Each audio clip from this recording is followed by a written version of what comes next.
Bismillahirrahmanirrahim. Assalamualaikum warahmatullahi wabarakatuh. Alhamdulillahi rabbil alamin. Wassalatu wassalamu ala sayyidil awwalina wal akhirin. Nabiyyina wa habibina wa syafi'ina wa qurrati a'yunina wa maulana Muhammadin wa ala alihi wa ashabihi ajma'in, amma ba'd. Polos Tiar TV yang berbahagia dimanapun Anda berada.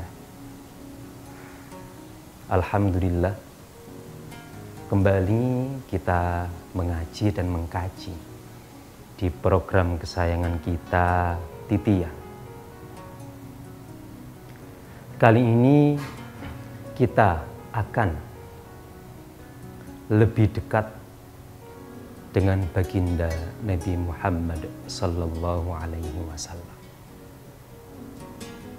Sebagai umat beliau, sudah seharusnya kita itu akrab dengan sosok baginda Nabi Muhammad sallallahu alaihi wasallam. Karena keakraban, kedekatan inilah yang nantinya itu akan menumbuhkan mahabbah Rasulullah, rasa cinta kepada sosok baginda Nabi Muhammad sallallahu alaihi wasallam. Banyak hal yang bisa kita lakukan untuk bisa lebih dekat dengan baginda Nabi. Dengan membaca kitab-kitab sirah nabawiyah, baik yang Arab atau yang versi terjemahan. Membaca buku-buku biografi baginda Nabi Muhammad sallallahu alaihi wasallam. Atau jika kita dianugerahi oleh Allah Subhanahu wa taala faham bahasa Arab, kita bisa mempelajari Al-Qur'an dan tafsirnya. Kali ini akan saya sajikan beberapa ayat. Apa sih kata Al-Quran tentang sosok baginda Nabi Muhammad sallallahu alaihi wasallam? Sebelum itu saya mau berkisah sebentar. Sepeninggal baginda Nabi, umat Islam dirundung duka mendalam saat itu. Bahkan ada beberapa muslimin yang sesungguhnya menjumpai masa hidup baginda Nabi, tapi karena belum sempat sowan, sampai akhirnya baginda Nabi berpulang ke rahmatullah menyesal luar biasa. Tentu mereka yang hidup sezaman dengan baginda Nabi dan beriman kepada baginda Nabi, tapi kalau tak pernah tatap muka dengan baginda Nabi, tidak dikategorikan sahabat atau sahabat belum. Syarat disebut sahabat Nabi itu dua. Satu, beriman dengan risalah yang disampaikan oleh baginda Nabi. Dua, pernah bertatap muka langsung. Nah, ini banyak kaum muslimin yang sesungguhnya menangi, tapi belum pernah sempat sowan kepada baginda Nabi. Jadi ketika baginda Nabi wafat, berpulang ke rahmatullah, muslimin yang belum kopro sowan ini getunnya luar biasa. Emane rerek kurang sempat sowan. Nah, ini yang getun-getun ini sowan kepada para sahabat senior yang terdekat dengan baginda Nabi. Ya, para sahabat khulafa rasyidin itu. Ada Sayyidina Abu Bakar radhiyallahu taala anhu. Ada Sayyidina Umar bin Khattab radhiyallahu taala anhu. Ada Sayyidina Utsman bin Affan radhiyallahu taala anhu dan Sayyidina Ali bin Abi Thalib karamallahu wajhah. Sowan datang ke sahabat Umar bin Khattab. Pak Umar, saya ini sesungguhnya kuangen dengan baginda Nabi. Tapi apa daya saya belum kober sowan, beliau sudah berpulang ke rahmatullah. Mbok yo panjenengan berkenan mengisahkan tentang sosok mulia beliau.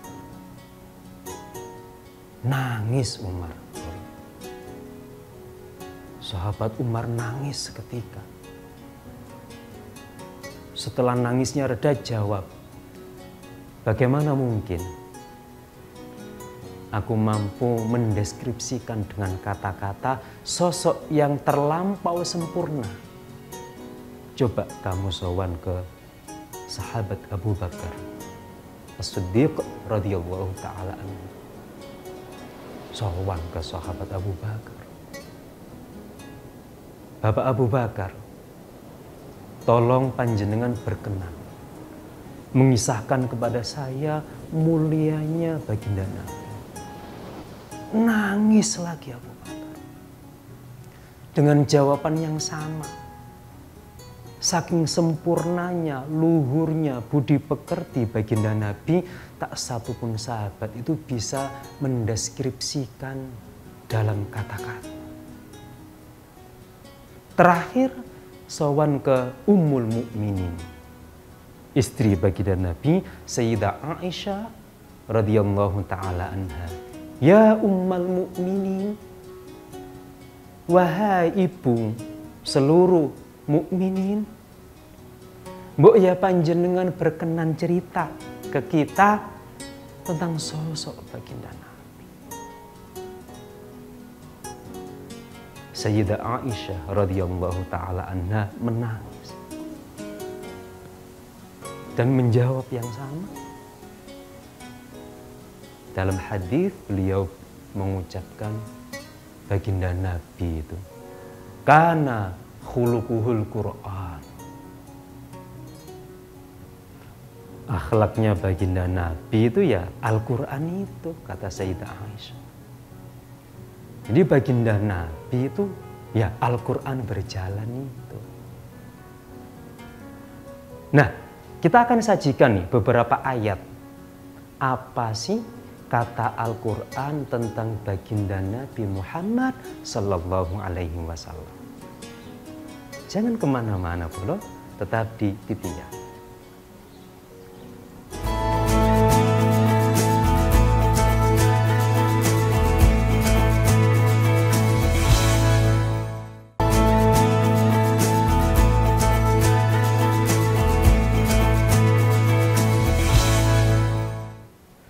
Sebagaimana yang disampaikan Ummul Mukminin Sayyidah Aisyah radhiyallahu ta'ala anha, bahwa baginda Nabi itu ya Al-Quran itu akhlaknya. Nah, akan saya sajikan beberapa ayat. Apa sih kata Al-Quran tentang sosok baginda Nabi Sallallahu Alaihi Wasallam? Beberapa saja boleh. Yang pertama adalah di Al-Quran surah Al-Anbiya ayat 107. Allah berfirman, A'udzubillahi minasyaitonirrajim. Bismillahirrahmanirrahim. Wa ma arsalnaka illa rahmatan lil alamin. Allah berfirman, kami Allah tak mengutus engkau Muhammad kecuali sebagai rahmat bagi semesta raya. Rahmat itu secara etimologis itu artinya kasih sayang. Jadi diutusnya baginda Nabi adalah sebagai kasih sayang ilahi kepada semesta raya. Rahmat. Nah, kalau menurut pandangan beberapa mufassir, yang dimaksud rahmat di sini itu ada dua, ada rahmat dunyawiyah, ada rahmat ukhrawiyah. Ada sisi kasih sayang duniawi, ada sisi kasih sayang akhirat. Semisal begini, rahmat duniawiyah adalah satu, bahwa baginda Nabi Sallallahu Alaihi Wasallam sebagai utusan adalah bertugas untuk menyelamatkan manusia dari kegelapan menuju terang benderang, dari kesesatan menuju hidayah. Nah, tentu ini bagian dari rahmat duniawiyah dan dirasakan oleh umatnya ketika di dunia. Tentu para sahabat sebelum beliau-beliau ini memeluk Islam, tentu beliau ini tidak mengenal bahwa la ilaha illallah, tiada Tuhan selain Allah. Tapi berkat risalah yang disampaikan oleh baginda Nabi, para sahabat terselamatkan. Yang tadinya tidak mengenal la ilaha illallah menjadi mengenal, merasakan, membuktikan, dan terpatri dalam hati. Contoh rahmat duniawiyah berikutnya adalah begini, Bol. Sebelum baginda Nabi itu jadi Rasul ya, baginda Nabi itu sudah menjadi sosok yang nyenengno. Jadi tak pernah dalam profil beliau sebelum diutus jadi Rasul, baginda Nabi itu sudah model orangnya itu nyenengno terhadap siapapun, baik terhadap siapa, sayang terhadap siapapun. Makanya sebelum diangkat atau berstatus sebagai Rasul, baginda Nabi itu sudah masyhur, terkenal dengan Al-Amin, sosok yang terpercaya, karena baginda Nabi popularitasnya itu sudah terbangun sebagai sosok yang indah di mata manusia saat itu. Jadi bolo ya, siapapun orangnya, belum berinteraksi dengan Nabi, baru bermuwajahat tok, baru melihat wajah beliau, itu wis ngarai seneng.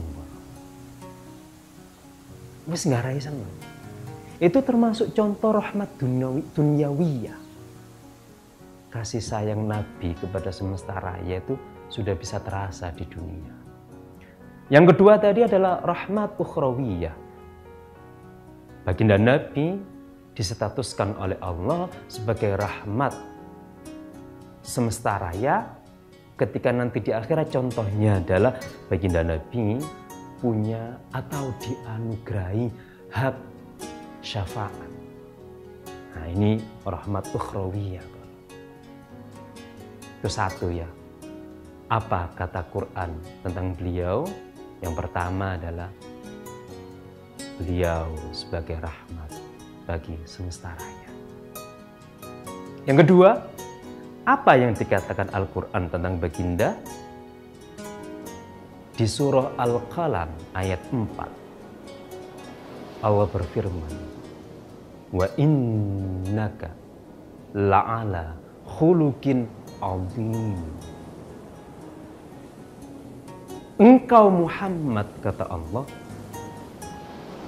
sesungguhnya selalu berada pada kemuliaan akhlak. Engkau Muhammad sesungguhnya selalu berada pada budi pekerti yang luhur. Ini ada hubungannya dengan rahmat dunyawiyah tadi. Nabi itu sebelum memproklamirkan diri sebagai seorang Rasul, itu ya sudah dikenal sebagai orang baik. Baik, nyenengno, membuat orang sumringah, pokoknya apik tok. Nah, reputasi Nabi itu sudah terbangun hebat. Makanya begini, pertama ketika beliau diperintah sama Allah berdakwah secara terang-terangan. Jadi baginda Nabi itu fase dakwahnya itu dua bolo. Fase sembunyi-sembunyi, ada fase terang-terangan. Fase sembunyi-sembunyi ini kalau dalam kitab Fiqh Sirah karya Asy-Syaikh Profesor Dr. Ramadan Al-Buti rahimahullah ta'ala, fase sembunyi itu dilewati baginda Nabi 3 tahun. Setelah itu fase terang-terangan, artinya baginda Nabi sudah harus go public bahwa beliau adalah utusan Allah. Berangkat Nabi bikin woro-woro kepada seluruh manusia waktu itu. Pengumuman. Baginda Nabi naik ke Bukit Sofa menyeru seluruh manusia. Karena reputasi baginda Nabi itu sudah baik, bahkan luar biasa istimewa di mata manusia saat itu, baginda Nabi mengumpulkan manusia itu nggak butuh waktu lama, bolo. Karena manusia sudah pasti tahu Muhammad itu selalu nggak pernah bohong. Kumpul ini semua manusia nih, baginda Nabi di atas Bukit Sofa, manusia kumpul.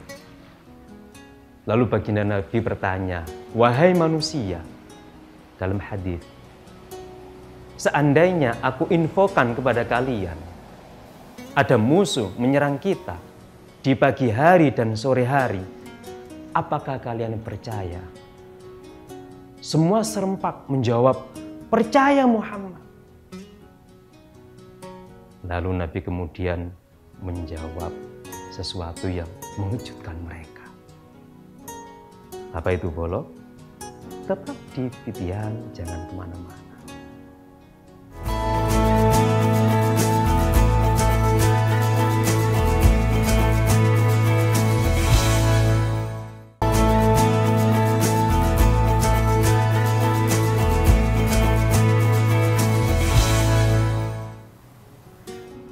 Kembali kita mengaji di program kesayangan kita, Titian. Nabi naik ke Bukit Sofa, memobilisasi massa untuk berkumpul. Wahai sekalian manusia, jika hari ini aku infokan bahwa musuh menyerang kita di pagi dan petang, apakah kalian percaya? Ya, kami pasti percaya kepada engkau Muhammad. Lalu kemudian Nabi memaklumatkan sesuatu yang membuat mereka ini berubah penilaiannya terhadap baginda Nabi. Inni nadhirul lakum baina yaday adabin syadid. Dalam hadis, ketahuilah wahai sekalian manusia bahwasanya aku adalah seorang pemberi peringatan. Aku adalah pemberi peringatan, seorang utusan Allah, utusan Tuhan untuk menyelamatkan engkau dari siksa yang pedih. Wah, ini langsung mengubah statement ini, maklumat ini itu langsung mengubah 180 derajat penilaian orang kepada sosok Muhammad Sallallahu Alaihi Wasallam. Yang sebelumnya Muhammad itu diidolakan, disegani, dihormati. Saat itu baginda Nabi mulai dicemooh. Termasuk oleh sang paman beliau sendiri, Abu Lahab. Seketika Abu Lahab, tabballaka ya Muhammad. Oh, boy mat kon. Alihada jama'tana. Kon ngumpulna awake dhewe sakmene akeh. Mek ngrungokno iki tok ta. Ngrungokno awakmu ngaku utusan Allah ta. Tabballaka. Kurang ajar kon. Itulah kenapa Allah ganti mencemooh Abu Lahab dengan surat Tabbat yada abi lahabin wa tab. Itu Nabi boleh. Jadi yang kedua itu baginda Nabi itu akhlaknya luhur sekali. Berikutnya, apa yang dikatakan Al-Quran tentang baginda Nabi di surat Al-Ahzab ayat 56. Bahwa Allah dan para malaikat itu bersalawat untuk baginda Nabi. Innallaha wa malaikatahu yusholluna 'alan nabi. Sesungguhnya Allah dan beserta para malaikatnya itu bersolawat kepada baginda Nabi. Bolo, kata-kata salawat secara etimologis itu punya 3 makna. Yang pertama, jika salawat itu dinisbatkan kepada Allah seperti di surat tadi, sesungguhnya Allah bersolawat, artinya Allah senantiasa melimpahkan rahmat kasih sayang. Makna solawat yang kedua adalah mendoakan atau membaca solawat dan para malaikat bersolawat. Jadi Allah bersolawat dengan malaikat bersolawat itu maknanya beda. Allah bersolawat itu maknanya Allah melimpahkan rahmat selalu, always. Kalau malaikat bersolawat, malaikat membaca solawat. Yang ketiga makna solawat adalah sholat sendiri. Seperti kita mau sholat, usolli, saya sholat. Itu bolo ya. Ini yang menarik di sini bolo. Kalau kita cermati ya, seluruh ibadah dalam konstitusi syariah semuanya berkiblat dan mengikuti sosok baginda Nabi Sallallahu Alaihi Wasallam, kecuali satu. Saya ulangi lagi, seluruh ibadah dalam konstitusi syariah itu mengikuti baginda Nabi kecuali satu, sebagaimana yang didawuhkan oleh Habib Umar Al-Hafidh dari Yaman. Semua ibadah mengikuti baginda Nabi kecuali satu, apa? Yaitu bersolawat. Bersolawat itu langsung kiblatnya sama Allah. Di surah Al-Ahzab ayat 56 tadi. Sesungguhnya Allah dan para malaikatnya bersolawat atas baginda Nabi. Seluruh ibadah mengikuti baginda Nabi kecuali satu, apa? Solawat. Karena solawat langsung yang mengajarkan adalah Allah Subhanahu wa Ta'ala. Yang keempat, apa yang dikatakan Al-Quran tentang sosok agung baginda Nabi. Baginda Nabi adalah Rasul terakhir.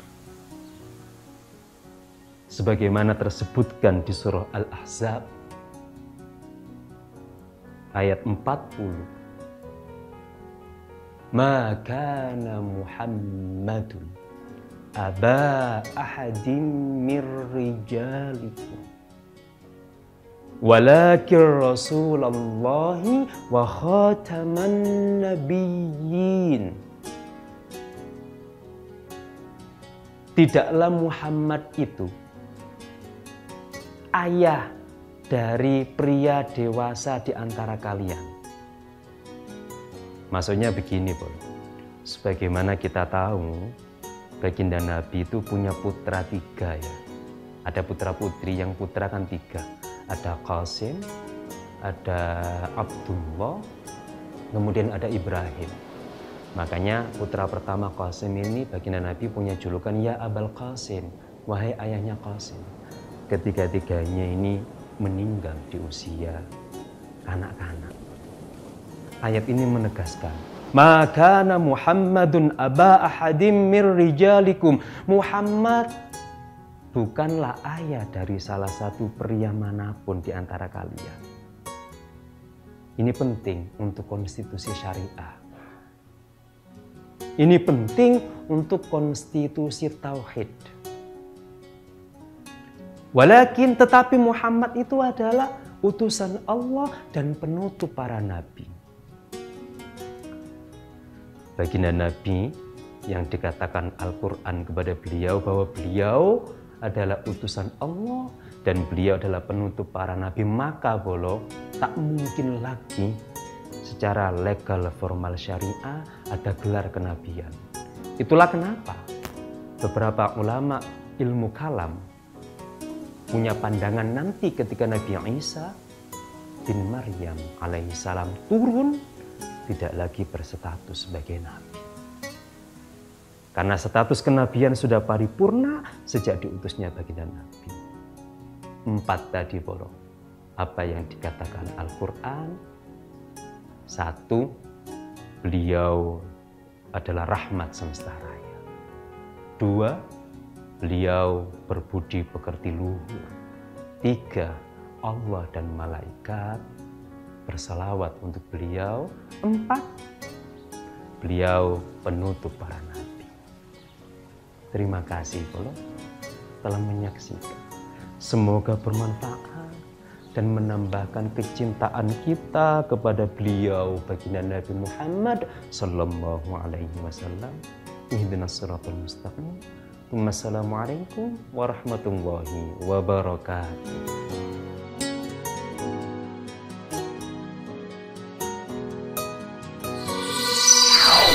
TV